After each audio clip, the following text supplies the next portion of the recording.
Na última aula de vias de administração de fármacos, nós vamos falar um pouquinho das vias externas e a sua importância na terapêutica. Fica com a gente que esse conteúdo é muito legal.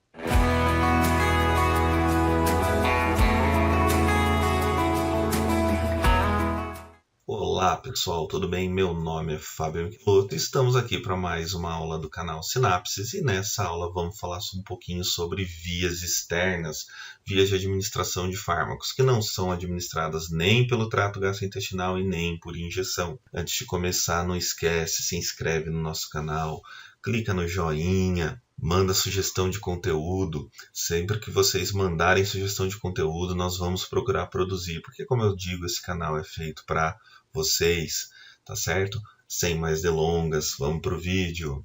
As principais vias externas são então a via tópica, a via conjuntiva, a via vaginal, via transdérmica, via nasal, via auricular e via inalatória. Eu vou começar esse vídeo falando pela via conjuntiva, também conhecida como via oftalmológica ou via oftálmica. A via conjuntiva, então, é aquela que você faz a administração de colírios, de pomada nos olhos. E essa administração pode ser tanto de colírios antialérgicos, anti-inflamatórios, colírios antimicrobianos em caso de conjuntivite. Mas também temos os colírios que são utilizados para tratar o glaucoma, principal causa de cegueira, né? Nós temos ali os colírios que diminuem a pressão intraocular. Entre eles ali temos colírios beta-bloqueadores, colírios derivados de prostaglandina, entre outras. A absorção dessa via é muito baixa, muito limitada, porque se você perceber, né, a via conjuntiva ela não tem muitos vasos sanguíneos aparentes ali, esses vasos são vasos de baixo calibre e por conta disso a absorção é bem baixa. É uma via bem prática que permite a autoadministração, o paciente pode utilizar todo dia sem nenhum problema, né? E geralmente, como eu disse, né, não causam efeitos sistêmicos. Em toda a experiência que eu tenho trabalhando com farmacologia, eu não lembro de alguém que disse que teve um efeito sistêmico ao utilizar um medicamento pela via conjuntiva, o que é um pouco diferente da via nasal. Por quê? A via nasal é uma via que possui uma boa absorção. Também é uma via muito prática. Ela é adequada, né, para qualquer tipo de substâncias, mas substâncias irritantes não são muito adequadas. E você pode utilizar na via nasal medicamentos para o tratamento local, como por exemplo descongestionantes nasais, até mesmo corticoides nasais são utilizados ali para diminuir a produção do muco. A limpeza nasal, seja com soro fisiológico, soro hipertônico, pode ser feita ali pela via nasal, mas também, né, fármacos que necessitam de absorção sistêmica, como por exemplo alguns hormônios, ou mesmo drogas de abuso.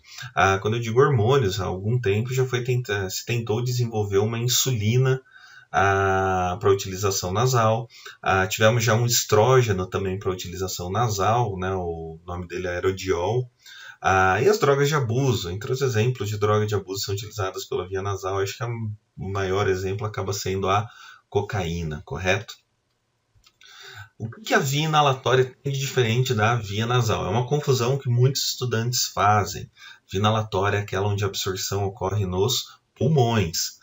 A via nasal, a absorção ocorre na mucosa do nariz, pelo endotélio ali dos capilares presentes no nariz. Agora, a via inalatória não, a absorção ocorre nos pulmões. Então, ela tem uma taxa de absorção muito alta. Ela proporciona efeitos muito rápidos. Alguns efeitos da via inalatória podem ser até mais rápidos do que o da via intravenosa. Por quê? Porque na via intravenosa você tem todo o retorno, né, da veia, passando pela veia cava, né, a veia na qual você administra, aí passando pela veia cava, depois passando pelo átrio direito, ventrículo direito, artéria pulmonar, pulmões. Ao passo que a via inalatória não, já está lá nos pulmões e ela só segue o caminho. Veia pulmonar, átrio esquerdo, ventrículo esquerdo e acessa a circulação sistêmica, tá? Temos também ali efeitos de fármacos que podem ser locais ou sistêmicos. Por exemplo, o paciente que utiliza as bombinhas ali para asma, o paciente que tem aquela broncoconstrição, broncoespasmo ali, ele precisa utilizar uma bombinha, seja de salbutamol, seja de terbutalina, formoterol ou um corticoide ali, né, uma beclometasona, entre outros ali, são efeitos locais. Mas nós também temos exemplos de fármacos com efeitos sistêmicos, quando, por exemplo, pensamos nos anestésicos gerais que são administrados hoje por via inalatória.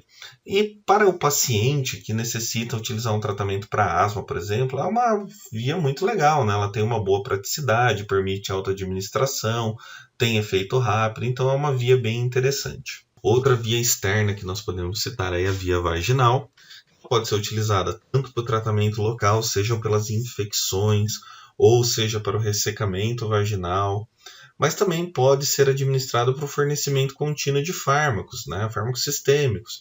E temos alguns exemplos aí, por exemplo, terapia de reposição hormonal, ou mesmo as mulheres que estão no período fértil, desejam engravidar, estão fazendo tratamento para engravidar, elas utilizam progestágenos por via vaginal. Temos também a administração de fármacos contraceptivos hormonais por via vaginal, né? Nós temos o anel vaginal, que tem contraceptivo hormonal. Enfim, temos vários tipos de administração vaginal que podem ser utilizadas para via sistêmica, ok? É uma via que tem uma praticidade boa, é um pouco desconfortável, né? Não é uma coisa muito confortável, não é qualquer lugar que você pode realizar a autoadministração, mas enfim, no geral a pessoa pode se autoadministrar, claro, de um local reservado, entre outras coisas. A via auricular, no passado, ela foi muito utilizada para o tratamento de infecções de ouvido, inflamação de ouvido. Hoje em dia existem recomendações de várias sociedades aí, dizendo que a via auricular, a única coisa que deve ser utilizada mesmo são os detergentes ali para limpeza do canal auditivo. Já o tratamento das infecções e inflamações locais, que ainda pode ser utilizado, nós ainda temos fármacos que são utilizados para esse tipo de tratamento, e algumas principalmente em infecções mais agressivas, inflamações mais agressivas.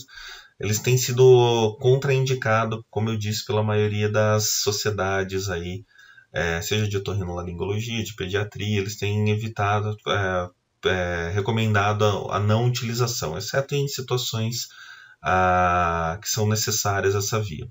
Essa via não é uma via que você vai esperar efeito sistêmico. Por quê? Porque ela tem uma baixa absorção e a biodisponibilidade dela acaba sendo muito baixa. Quando eu digo efeito sistêmico, eu estou pensando na absorção sanguínea, e essa via, como a absorção é muito baixa, então você não vai encontrar efeito sistêmico. E as duas últimas vias são a via tópica e a via dérmica. Eu separei elas, né, porque elas têm interesses diferentes, né? A via tópica é a administração na pele, e o objetivo é que você tenha efeitos locais. Você vai tratar a pele.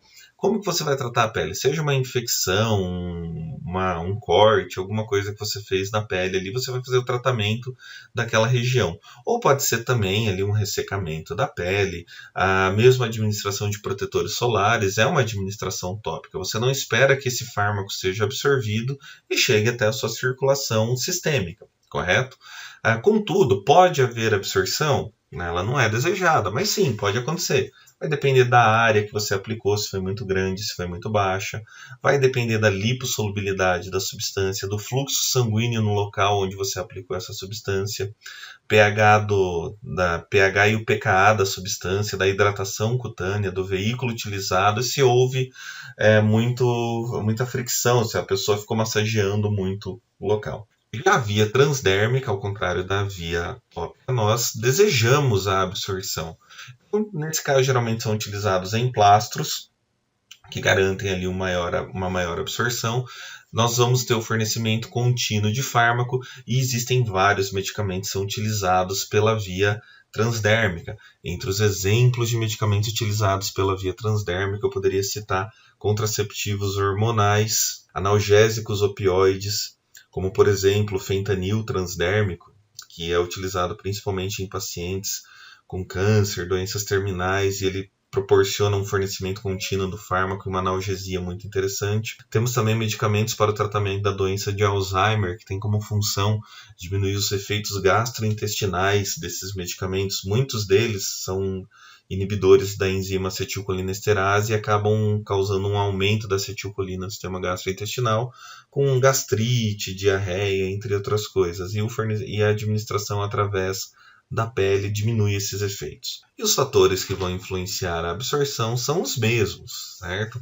A área de administração, lipossolubilidade da substância, que nesse caso já é pensado uma substância que seja bem lipossolúvel. Os locais de administração, né, são os locais que têm maior fluxo sanguíneo. O pH das substâncias, o pK do meio também já é pensado para que eles não sejam ionizados.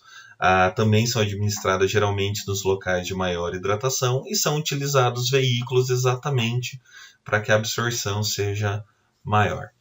Então encerramos aqui a aula de via de administração, utilizamos o livro do Goodman Gilman, Hang Daly, Golan e Katsung. Enfim, espero que você tenha gostado dessas aulas de via de administração. Vamos começar agora algumas aulas envolvendo os outros assuntos da farmacocinética, absorção, distribuição e eliminação. E se você gostou, clica no joinha, se inscreve no nosso canal, ativa o sininho para você não perder nenhum conteúdo. A sua participação é muito importante para que o nosso canal tenha relevância, é assim que o YouTube entende. Dá essa força para nós. Grande abraço, até mais.